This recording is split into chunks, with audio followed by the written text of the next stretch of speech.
Commander Jake Morrison stood on the bridge of his ship, the USS Defiance. He looked out through the big window at the enemy fleet.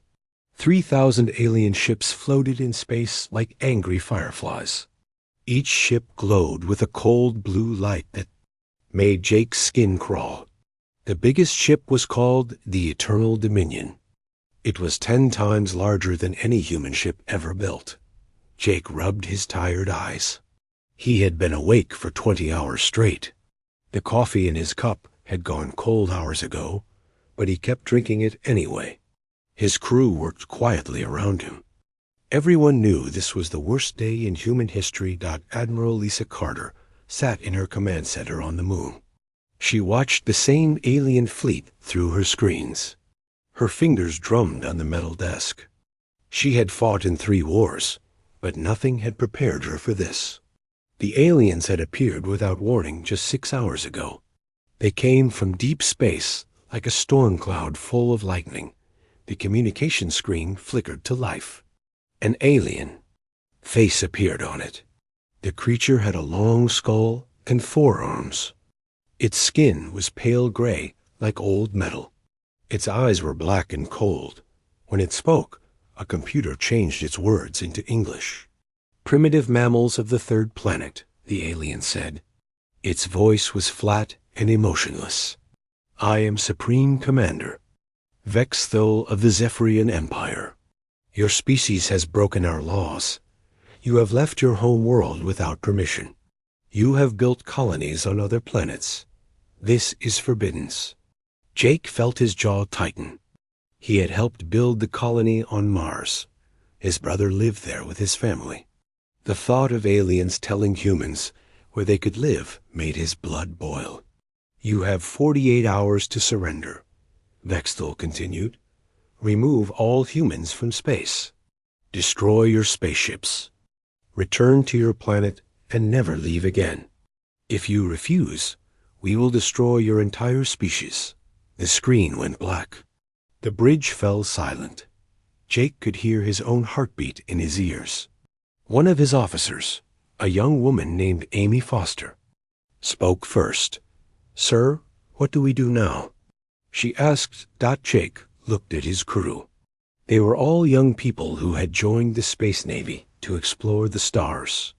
Now they faced an enemy that could wipe out humanity with ease. But Jake saw something in their eyes that surprised him. They were not afraid. They were angry. "We do what humans always do," Jake said. "We fight back." Far away on a research station, Dr. Elena Rodriguez was having a very different reaction. She sat in her library, reading the alien message for the 3rd time. Then she started laughing. She laughed so hard that tears ran down her face. Her assistant, Kevin Walsh, stared at her with wide eyes. "Dr. Rodriguez, are you okay? Should I call a doctor?" Elena wiped her eyes and pointed at her computer screen. "Kevin, look at this. The aliens think they understand physics. They think the universe follows their rules." Kevin looked confused. "Doesn't it?" Elena grinned. "That's what they want everyone to believe. But humans have never been good at following rules. We've been breaking the laws of physics since we figured out how to make fire burn underwater." She pulled up files on her computer. These were secret projects that only a few people knew about. Projects that should have been impossible. Projects that worked anyway, because humans refused to accept the word impossible. "The aliens have been using the same science for millions of years," Elena explained. "They think they know everything, but they don't know about human stubbornness." On Earth, General Patricia Stone called an emergency meeting. Military leaders from every country gathered in a secret bunker deep underground. The room was filled with worried faces and nervous whispers. "Ladies and gentlemen," General Stone said, "we are facing the greatest threat in human history. The aliens have weapons we can't match. They have technology we can't understand. By normal standards, we should surrender." A British general spoke up. "But we're not going to surrender, are we?" General Stone smiled for the first time in hours. No, we're not, because we have something they don't have. We have human creativity. We have human stubbornness. And we have weapons that they can't even imagine. She pressed a button on her control panel. A holographic display appeared in the center of the room. It showed weapons that looked impossible. Guns that fired in directions that didn't exist. Shields that protected by not being there. Ships that could fly backwards through time. These weapons work, General Stone said. They shouldn't work. They break every law of physics we know.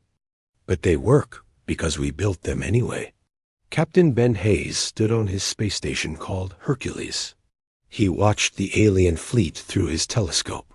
His tactical officer, Lieutenant Amy Foster, ran scans of the enemy ships. "Sir, there. Weapons are very advanced," Amy reported. "They have plasma cannons and quantum shields. Their ships can travel faster than light. By galactic standards, they're nearly unstoppable." Ben nodded slowly. "Amy, galactic standards is about to become meaningless. These aliens have been playing by the same rules for so long that they've forgotten rules can be changed." He activated his ship's special weapons. The probability cannon hummed to life. The causality disruptor began charging. These weapons had been built in secret over the past 10 years. They were based on human theories that the rest of the galaxy said were impossible. "Sir," Amy said, "are we really going to fight them with weapons that shouldn't exist?" Ben looked at the alien fleet. 3,000 ships against humanity's few hundred. By any normal calculation, humans would lose. But humans had never been normal. "Amy, the aliens made one big mistake," Ben said. "They assumed we would play by their rules. They assumed we would use their physics. They assumed we would fight fair." He activated the ship's communication system. "All human ships, this is Captain Hayes. The aliens want us to surrender. They want us to accept defeat. They want us to follow their laws of physics." He paused and looked out at the stars. Somewhere, out there, human colonies were full of families, just trying to live their lives. Somewhere out there, children were playing and dreaming of exploring the universe. The aliens wanted to end all of that, but we're humans, Ben continued. We don't surrender. We don't accept defeat. And we certainly don't follow other people's rules. Prepare for battle. Show them what happens when you threaten a species that learned to fly by refusing to accept gravity. Back on the alien flagship, Vexthal studied reports about human capabilities. His science officer, a creature with tentacles for arms, gave him the analysis. "Sir, the humans have primitive weapons and weak shields. Their ships are slow and clumsy. By all calculations, we should defeat them easily." Vexthal nodded. "Good. This will be a simple conquest. The humans will learn that the galaxy has rules. They will learn that some species are meant to serve others." But even as he spoke, Vexthal felt a strange unease. There was something about the human response that bothered him. Most species begged for mercy when faced with the Zephyrian Empire. They offered tribute or tried to negotiate. But the humans had done something different. They had laughed. The countdown began. 48 hours until the ultimatum expired. 48 hours until the aliens would attack. But in secret laboratories and hidden military bases, humans worked on weapons that would make the aliens wish they had never heard of Earth. The war was about to begin, and the aliens had no idea what they were really fighting. Dr. Elena Rodriguez worked through the night in her secret laboratory. Coffee cups covered her desk. Her eyes were red from staring at computer screens, but she could not stop. She had 47 hours to prepare humanity's impossible weapons. She activated Project Lazarus. This was a program so secret that only 12 people in the entire world knew about it. The project team had been working for 5 years on something that should not exist. They had found a way to break the basic rules of the universe. Dr. Marcus Bell arrived at the laboratory at 3 in the morning. He carried a metal briefcase that contained equations written in his own blood. The equations were so dangerous that normal ink would catch fire when someone wrote them down. "Elena, is it really time?" Marcus asked. Elena nodded. "The aliens think they understand physics. They think the universe has rules that cannot be broken. We're about to prove them wrong."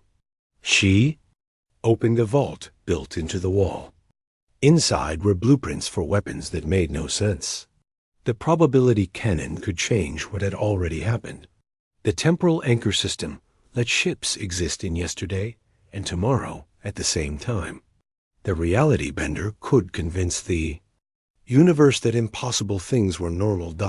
Sarah Williams, the chief engineer, looked at the blueprints with wonder and fear. "These designs violate every law of physics I learned in school." "That's the point," Elena said. "The aliens learned the same physics we did. They follow the same rules. But humans have always been good at cheating." Meanwhile, Colonel Ryan Parker coordinated with military bases around the world. Each base had been secretly building weapons that should not work. The gravity rifle could make bullets fall upward. The paradox grenade exploded before it was thrown. The impossibility shield stopped attacks that never happened. At the Prometheus Research Station, Dr. Helen Brooks put the final touches on her masterpiece. The contradiction engine was a machine that created logical problems so complex that they broke reality itself. When turned on, it would make the alien computers go crazy, trying to understand things that could not be understood. "The beauty of fighting aliens," Helen explained to her team, "is that they expect us to be logical. They expect us to follow rules. They expect us to make sense. We're going to disappoint them." Captain Jake Morrison received new orders that made him question his sanity. His ship, the UES Defiance, was to be modified with equipment that his engineer said was impossible. Tony Martinez, the chief engineer, showed Jake the new engine designs. "Sir, Command wants us to run our engines backward while flying forward. They want us to use fuel that doesn't exist. They want us to travel faster than light by going slower than stopped." Jake looked at the plans. They hurt his brain to look at. Lines went in directions that were not up, down, left, or right. Numbers divided by 0 and got answers that made sense. Equations solved themselves and then asked new questions. "Tony, will this actually work?" Jake asked. Tony grinned. "Sir, it shouldn't work. It can't work. It's absolutely impossible. But we built a test version last week, and it worked perfectly." The modifications began immediately. The ship's engines were rebuilt to run on impossible fuel. The weapons were replaced with guns that fired in directions that did not exist. The shields were programmed to protect the ship by not being there. On Earth, General Patricia Stone visited the Ground Defense Corps. Sergeant Chris Anderson demonstrated the new weapons to his squad. The gravity rifle looked like a normal gun, but when fired, it made the target fall sideways into next week. "Remember," Chris told his soldiers, "the aliens will expect our bullets to go forward. So we'll make them go backward, upward, and through." The fourth dimension. Private Kate Miller raised her hand. "Sergeant, what's the fourth dimension?" "Nobody knows," Chris replied. "But our bullets can go through it anyway." The soldiers practiced with weapons that should not exist. They learned to shoot around corners by aiming through yesterday. They learned to throw grenades that exploded in the past to prevent fights that might happen in the future. They learned to use shields that protected them from attacks that were never made. Dr. Rodriguez worked with a team of physicists who had all gone slightly insane from their research. They had spent years studying the universe's source code and had found ways to edit it. They could change the fundamental constants that made reality work. The speed of light is not really a speed limit. explained Dr. Paul Davidson. It's more like a suggestion, and humans have never been good at following suggestions. He showed Alina a device that could make light travel backward. Another machine could make gravity push instead of pull. A third device could make time run sideways instead of forward.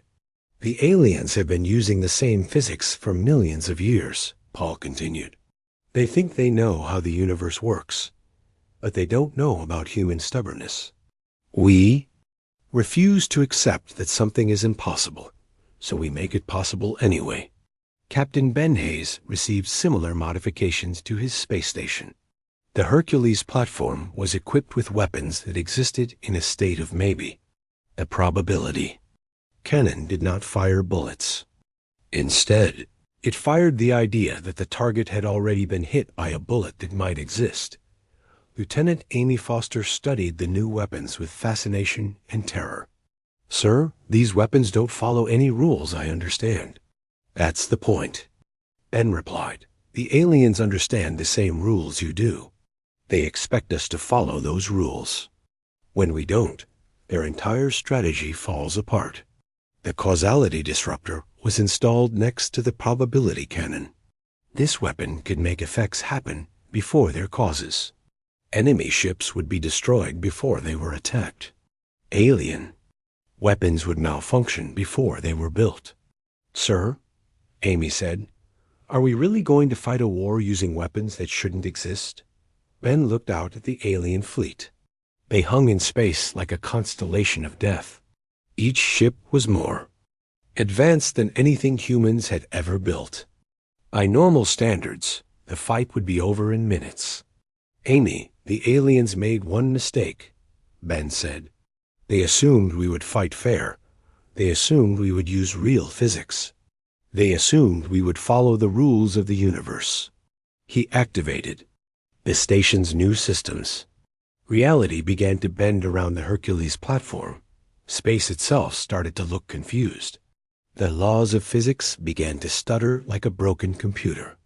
But we're humans, Ben continued. We've been breaking rules since we figured out how to make fire burn underwater. We've been doing impossible things since we learned to fly by refusing to accept gravity. Meanwhile, the alien fleet prepared for what they thought would be an easy victory. Supreme Commander Vex Thul reviewed the intelligence reports on human capabilities. His science officer, Kethmer, provided detailed analyses of human weapons and tactics. Sir, the humans have primitive kinetic weapons and simple energy shields, Kethner reported. Their ships are slow and clumsy. Their tactics are basic. All calculations. We should defeat them without casualties. Vexthal nodded with satisfaction. Excellent. This will be a simple conquest. The humans will learn that the galaxy has rules. They will learn that physics cannot be defied. But even as he spoke, the alien sensors began detecting strange readings from the human fleet. Energy signatures that made no sense. Weapons that registered as both existing and not existing. Ships that appeared to be traveling in directions that were not possible. Sir, Kethmer said with confusion, the human ships are emitting readings that our computers cannot process. They appear to be using technology that violates several fundamental laws of physics. Vexthal waved a dismissive hand. Impossible. No species can violate the laws of physics. The humans must be using some kind of deception technology. When the battle begins, their tricks will fail. But unknown to the aliens, humanity was not using deception technology. They were using something much more dangerous. They were using human creativity, human stubbornness, and human refusal to accept that something could not be done. The countdown continued. 36 hours until the ultimatum expired. 36 hours until the aliens would attack. But in secret laboratories and hidden military bases, humans finished preparing weapons that would make the aliens wish they had never heard of Earth. The war was about to begin, and the aliens still had no idea what they were really fighting. They thought they were fighting a primitive species with simple weapons. They did not know they were fighting a species that had learned to break the universe itself rather than accept defeat. The humans were ready. The universe was about to learn that some species were too stubborn to follow its rules. The ultimatum expired at exactly noon, Earth time. Admiral Lisa Carter sat in her command center on the moon, watching the countdown reach 0. The alien fleet had been waiting in perfect formation for 2 days. Now they would attack, but humanity struck first. The U's Defiance, with Commander Jake Morrison at the helm, began its approach to the alien fleet. The ship had been modified with impossible technology. Its engines ran on fuel that did not exist. Its weapons fired bullets made of pure stubbornness. Lieutenant Jack Turner, the ship's pilot, engaged the new navigation system. The ship began to move in a way that hurt to watch. It flew forward while traveling backward. It accelerated toward the enemy while somehow moving away from them at the same time. "Sir," reported the confused navigation officer, "we're approaching the alien fleet at full speed, but our instruments say we're moving away from them at the same speed." Jake nodded calmly. "That's correct. We're using the new physics. The aliens expect us to move in straight lines through normal space. So we won't." On the alien flagship, Vexthul stared at his sensors with growing confusion. The human ship was displaying readings that made no sense. His science officer, Kefmer, frantically checked the instruments. "Sir, the human vessel is traveling toward US at increasing speed, but our computers show it moving away from us at the same velocity. This is impossible." Vexthul's 4 eyes narrowed. "Check the instruments again. There must be an error." "Sir, I've checked them 12 times. The readings are correct. The human ship is somehow moving in 2 opposite directions at once." Dr. Elena Rodriguez, aboard the Defiance, activated the first phase of humanity's counterattack. The paradox generator came online. This device created logical problems so complex that they broke reality itself. It began broadcasting contradictory information to the alien fleet. The alien computers, designed to process rational data, started having nervous breakdowns. They received signals saying that the human ship was both there and not there. They detected weapons that both existed and had never been built. They recorded damage to their own ships from attacks that had not happened yet. "Sir?" Kefmer reported with panic in his voice. "Our computers are experiencing system failures. They're receiving data that contradicts itself. Our sensors say the human ship is attacking us with weapons that don't exist." Captain Ben Hayes, commanding the Hercules space station, fired the first shot of the war. The probability cannon did not launch a projectile. Instead, it fired the mathematical concept that the alien flagship's shields had already been destroyed by a weapon that might exist in the future. The alien ship's quantum barriers simply turned off, not because they were damaged, but because the universe had been convinced that they had never been turned on in the first place.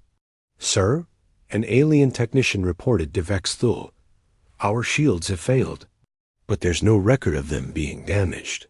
According to our computers, they were never activated." Vexthul slammed his 4 fists on his command chair. "This is impossible. Shields cannot fail without being damaged." But the impossible was just beginning.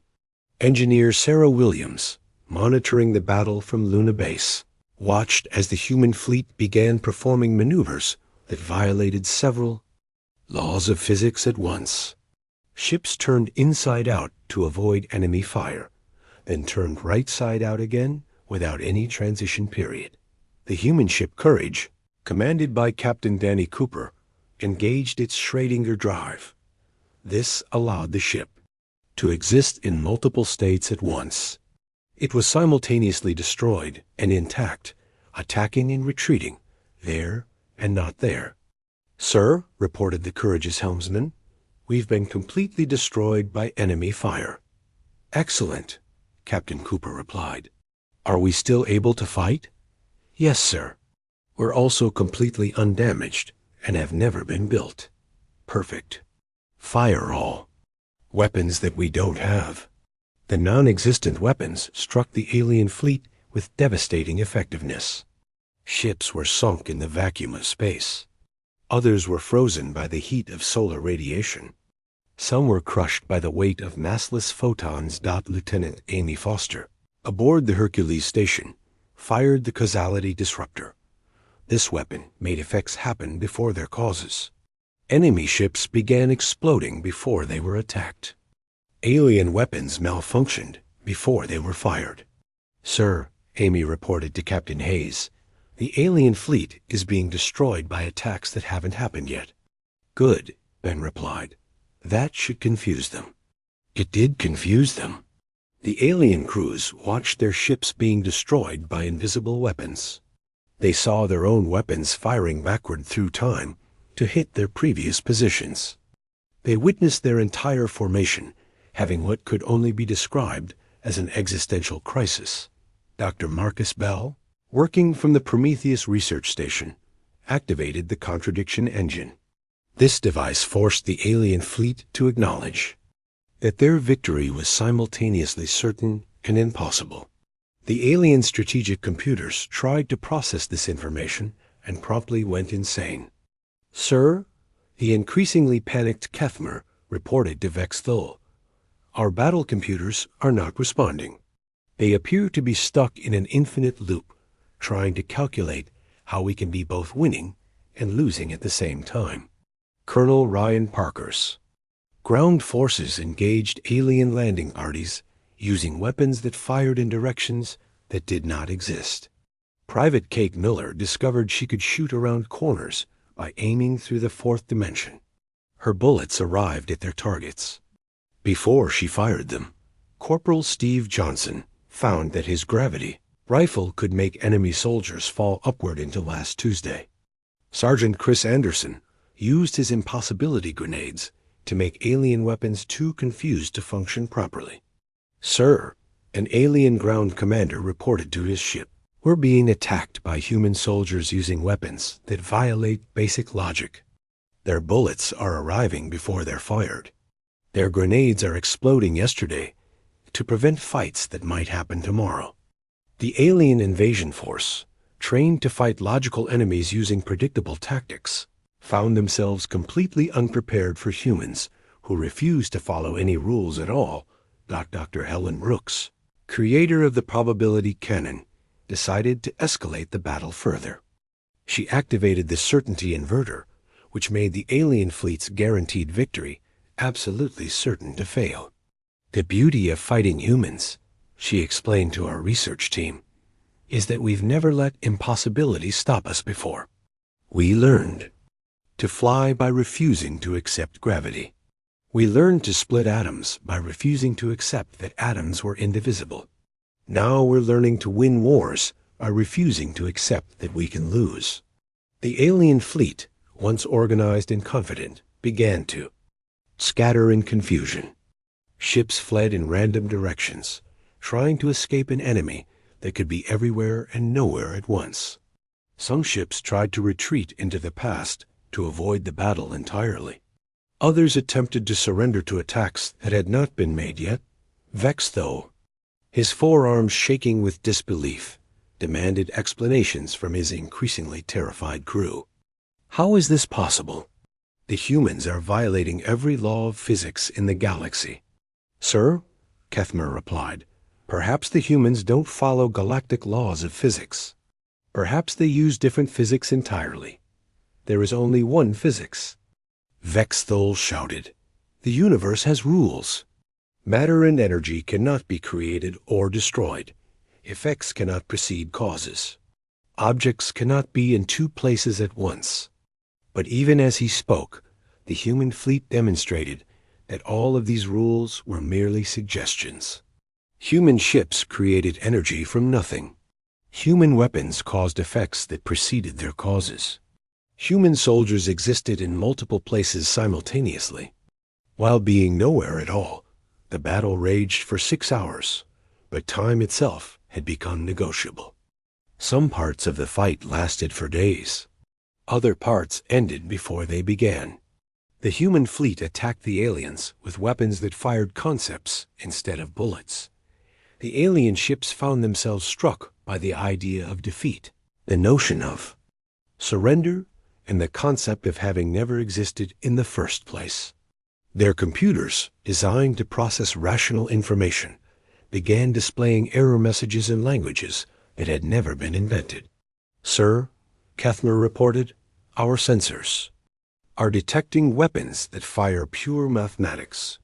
The humans have somehow weaponized the number 7. They're also using bullets made of the concept of maybe and shields powered by the philosophical question, what if?" Vexthal stared at the battle display with growing horror. His mighty armada, the most powerful fleet in galactic history, was being defeated by an enemy that refused to follow the basic principles of reality. "This is impossible," he whispered, but impossible was exactly what humans did best. The war had only just begun, and already the aliens were learning that some species were too stubborn to accept defeat, too creative to follow rules, and too human to make sense.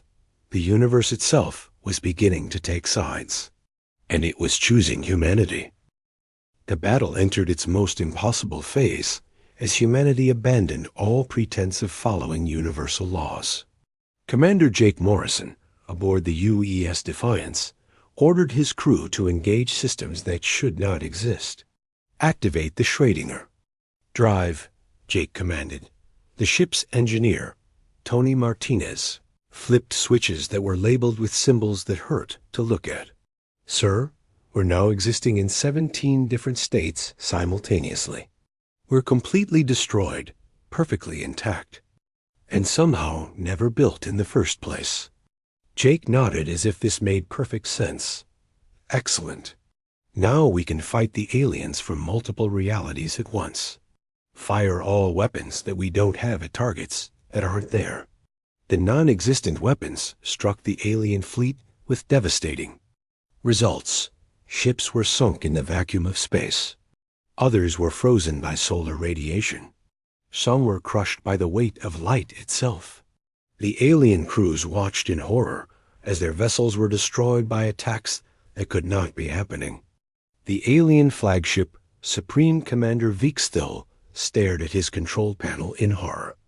The music was something called rock and roll, and it was making his crew tap their feet involuntarily. Even worse, they were starting to enjoy it. "Turn off that noise," he commanded. "Sir, we can't," Kethner replied. "The humans have somehow made their music a fundamental force of the universe. It's now as unavoidable as gravity." The battle had become a showcase of human creativity versus alien logic. Every time the aliens adapted to one impossible human tactic, the humans invented 3 more that were even more impossible. They fought with weapons made of pure stubbornness and shields, powered by the refusal to give up. Dr. Elena Rodriguez activated the final phase of her plan. The certainty elimination device would remove the alien fleet's certainty that they were real. If the aliens could not be certain they existed, they could not be certain they could win. "Kevin," she said to her assistant, "watch this. We're about to make the entire alien fleet question their own existence." The device sent out waves of philosophical doubt. The alien ships began to wonder if they were real or just figments of someone's imagination. Their weapons stopped working because the aliens were no longer certain they had weapons. Their shields failed because the aliens were no longer sure they needed protection. "Sir," a very confused alien reported to Vexthal, "I'm having trouble remembering if I exist. Are we real, or are we just characters in someone else's story?" Vexthal felt his own certainty wavering. "Of course we're real. We're the mighty Zephyrian Empire. But sir, if we're real, why are we losing to humans who are using impossible weapons? Maybe we're not real. Maybe we're just having a bad dream." The alien fleet began to fade slightly as their certainty in their own existence decreased. Ships became translucent. Weapons fired imaginary bullets. Shields protected against theoretical attacks. The human fleet, powered by absolute certainty that they would never surrender, pressed their advantage. They existed with such confidence that they made the space around them more real than it had been before. Captain Jake Morrison, still somehow alive despite his ship being destroyed several times, ordered the final assault. All ships, this is Commander Morrison. The aliens are starting to doubt themselves. Let's help them doubt themselves even more. The human fleet attacked with weapons that fired pure confidence. The aliens, already uncertain about their existence, were struck by beams of absolute certainty that they were losing. This created a logical paradox that made several alien ships simply give up and become background scenery. The battle was reaching its climax. The alien fleet, once numbering 3,000 ships, had been reduced to a few hundred vessels that were not entirely. Sure, they were still there. The human fleet, despite being outnumbered and outgunned by any rational measure, was winning through sheer refusal to accept defeat. Sir, Kethmer reported to Vexthul, our fleet is experiencing what can only be described as a collective identity crisis. Half our ships think they're human vessels. The other half think they're abstract concepts rather than actual spacecraft. Vexthul looked out at the battle with growing despair. His mighty empire, which had conquered 1,000 worlds using superior technology and logical tactics, was being defeated by a species that refused to follow any rules at all. How is this possible? He whispered. The answer came from an unexpected source. His own ship's computer, which had been infected with human logic, responded to his question. Sir, the humans have discovered that the universe is not a rigid system with fixed laws. It's more like a collaborative story where the most confident storyteller gets to decide what happens next. The humans are very confident storytellers. Vexthul realized with growing horror that his fleet was not just losing a battle. They were losing a war against the fundamental nature of reality itself. The humans had somehow convinced the universe that impossible things were possible, and the universe had agreed. The war was about to end, but not in the way anyone had expected. The aliens were learning that some species were too stubborn to follow rules, too creative to be defeated, and too human to make sense. And in a universe where confidence mattered more than logic, humanity was about to achieve the impossible once again. Thal received reports that made his brain hurt. His science officer, Kethmer, provided status updates that violated basic logic. Sir, the human ship has somehow made itself heavier than a neutron star while maintaining the structural integrity of soap bubbles. Their weapons are firing bullets made of pure contradiction. Their shields are protecting them by not existing. Vexthul's 4 eyes began to twitch. This is impossible. Matter cannot be heavier than a neutron star and fragile at the same time. Sir, the humans appear to be using mathematics that divide by zero without causing universal collapse. They've also somehow convinced gravity to work sideways and made time flow backward during lunch breaks. Dr. Elena Rodriguez, monitoring the battle from her secret laboratory, watched with satisfaction as human ships performed maneuvers that made reality itself confused. The U's courage had turned itself inside out to avoid enemy fire, then forgotten to turn back. It was now fighting effectively while being geometrically impossible. Kevin, she said to her assistant, watch this. The courage is about to fire. Its possibility cannon. The weapon did not fire energy or matter. Instead, it fired the concept that the alien fleet had already lost the war. Several enemy ships received this information and promptly surrendered to attacks that had not been made yet. Captain Van Hayes, commanding the Hercules space station, decided to test humanity's most dangerous weapon, the reality override system. could convince the universe that the laws of physics were merely suggestions rather than absolute rules. "Amy, activate the reality override," Bang commanded. Lieutenant Amy Foster hesitated. "Sir, are you sure? The last time we tested this, we accidentally made purple a primary color for 3 hours."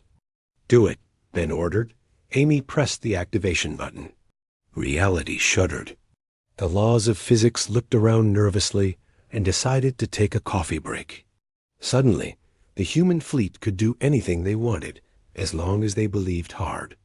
Enough. The human ship Determination, commanded by Captain Liza Brooks, used this opportunity to fly through solid matter. Not around it or over it, but directly through it as if it were not there. The ship passed through 3 alien vessels, leaving them confused about whether they still existed. "Sir," reported the Determination's navigator, "we just flew through solid matter. Our hull is intact, but we're now technically inside several enemy ships." "Good," Captain Brooks replied. "Fire our weapons from inside their ships. They can't shield against attacks that are already past their defenses." The tactic worked perfectly. The alien ships exploded from the inside out, destroyed by weapons that had fired from positions that should have been impossible to reach. Curl. Ryan Parker's ground forces had discovered that reality's new flexibility applied to planetary combat as well. His soldiers could now run through walls, shoot around corners that did not exist, and throw grenades that exploded yesterday to prevent today's problems. Private Kate Miller found that she could step sideways out of the normal 3 dimensions. She appeared behind enemy lines without traveling through the space between her starting point and destination. Her bullets could now take shortcuts through dimensions that mathematics had not yet invented. "Sergeant Anderson," she reported over the radio, "I'm attacking the aliens from the direction of maybe. They don't know how to defend against attacks that might not be happening."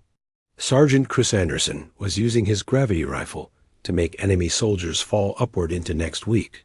"Good work, Miller. Remember, the aliens expect us to follow the rules of physics, so we won't." The alien ground forces, trained to fight logical enemies, found themselves completely overwhelmed by humans who refused to make sense. Their weapons could not hit targets that existed in a state of perhaps.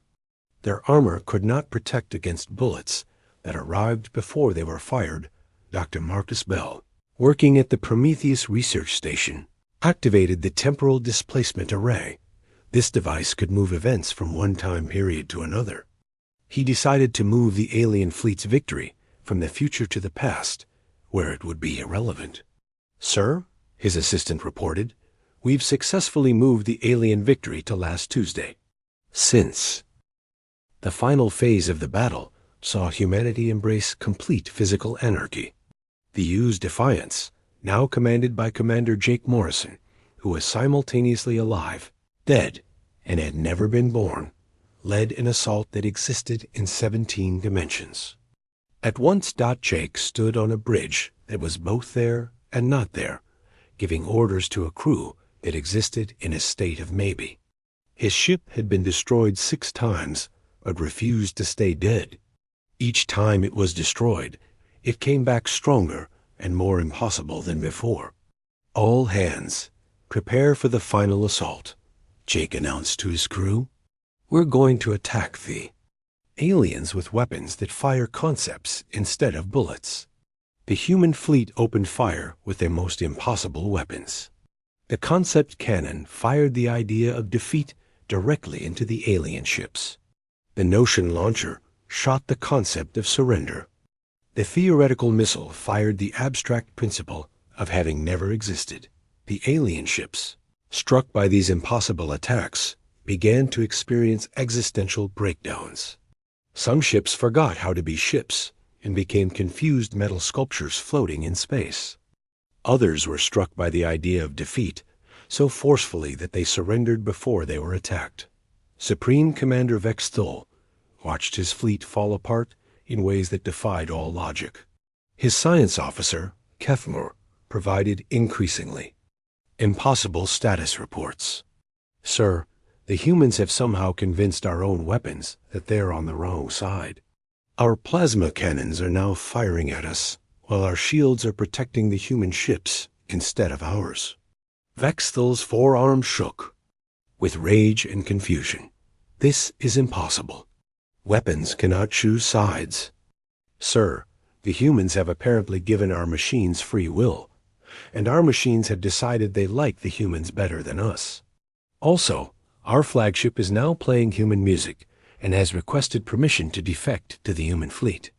Admiral Lisa Carter, coordinating the battle from Luna Base, watched as her impossible fleet achieved victory through sheer stubborn refusal to accept limitations. The temporal anchor system allowed human ships to retreat into last week while advancing into next month, creating a tactical advantage that the aliens could not comprehend. All human ships, this is Admiral Carter, she announced. The aliens are in full retreat. Press the advantage. Show them what happens when you fight a species that learn to break the universe rather than accept defeat. Dr. Elena Rodriguez implemented the final protocol from her secret laboratory. The reality reset button was a device so dangerous that it had been built with 17 different safety systems, all of which she now disabled. Kevin, she said to her assistant, this device will convince the universe that the alien invasion was just a bad dream that reality is now waking up from. Kevin stared at the device with wide eyes. Dr. Rodriguez, are you sure this is safe? Absolutely not, Elena replied cheerfully. But it will work, and that's what matters. She pressed the button. Reality shuddered, blinked, and decided that the alien invasion had been a temporary glitch in the universe's operating system. The alien fleet began to fade away, not destroyed, but simply edited out of existence by a universe that had decided they were too illogical to maintain. One by one, the alien ships started to disappear. Not exploded, not destroyed, but simply deleted from reality like mistakes being erased from a cosmic chalkboard. The universe was cleaning up its mess and removing the aliens who had dared to challenge humanity's right to ignore physics. Captain Ben Hayes, aboard the Hercules space station, watched the alien fleet fade with satisfaction. Amy, signal all human ships. Tell them to prepare for victory celebrations that haven't happened yet. Lieutenant Amy Foster smiled as she sent the message. Sir, should we also prepare for the victory celebrations that happened yesterday? Good thinking, Ben replied. We'll celebrate our victory in the past, present, and future simultaneously. That way, we'll be sure to cover all possible timelines. The alien ground forces, already confused by human soldiers who could shoot around corners that didn't exist, found themselves facing an even more impossible situation. The humans were now attacking them with weapons that fired pure confidence. The aliens, already uncertain about their existence, were struck by beams of absolute certainty that they were losing. Sergeant Chris Anderson led his squad in a charge that moved through 17 dimensions at once. Remember, men, he shouted, the aliens expect us to follow the laws of physics. So we won't.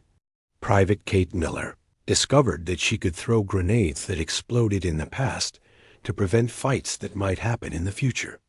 Corporal Steve Johnson found that his gravity rifle could make enemy soldiers fall upward into next Tuesday, where they would be confused and lost. The alien ground commander, a creature with too many eyes and not enough common sense, tried to understand what was happening to his forces. Command, we're being attacked by human soldiers who don't follow basic logic. Their weapons fire in directions that don't exist. Their tactics violate several fundamental laws of reality. The response from the alien ship was not helpful. Impossible. Reality has laws. Physics cannot be violated. You must be mistaken. Sir, I'm watching human soldiers run through solid walls. I'm seeing bullets that arrive before they're fired. I'm witnessing grenades that explode yesterday to prevent today's problems. I think reality has decided to take the human side. Dr. Marcus Bell, working at the Prometheus Research Station, activated the causality reversal engine. This device could make effects happen before their causes on a massive scale. The alien fleet's defeat was moved from the future to the present, making their loss inevitable. Sir, his assistant reported, we've successfully moved the aliens. Defeat from the hypothetical future to the definite present. They're now losing a battle. They haven't finished fighting yet. Excellent, Marcus replied. Now move their surrender from the impossible future to the certain present. The alien fleet suddenly found themselves in a state of having already surrendered to attacks that were still being planned. Their computers tried to process this information and began displaying error. Messages in languages that would not be invented for another 1,000 years. Dr. Helen Brooks, creator of humanity's most impossible weapons, decided to add one final insult to the aliens' injury. She activated the irony amplifier, which made the situation more ironic than it already was. The beautiful thing about fighting aliens, she explained to her research team, is that they came here expecting to find primitive humans using simple weapons. Instead, they found humans who had learned to rewrite the laws of physics whenever those laws became inconvenient. The irony was indeed overwhelming. The mighty Zephyrian Empire, which had conquered 1,000 worlds using superior technology and logical tactics, was being defeated by a species that had learned to make the universe itself take sides in their favor. Vexthil, his forearms shaking, with disbelief, sent a final transmission to the human fleet. How is this possible? You're violating every law of physics in the galaxy.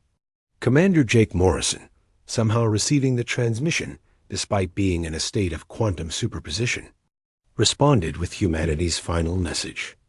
That's the thing about laws, Commander. They're only as strong as the people willing to enforce them. And apparently, the universe works for us now. The alien armada began its retreat, but not through normal space.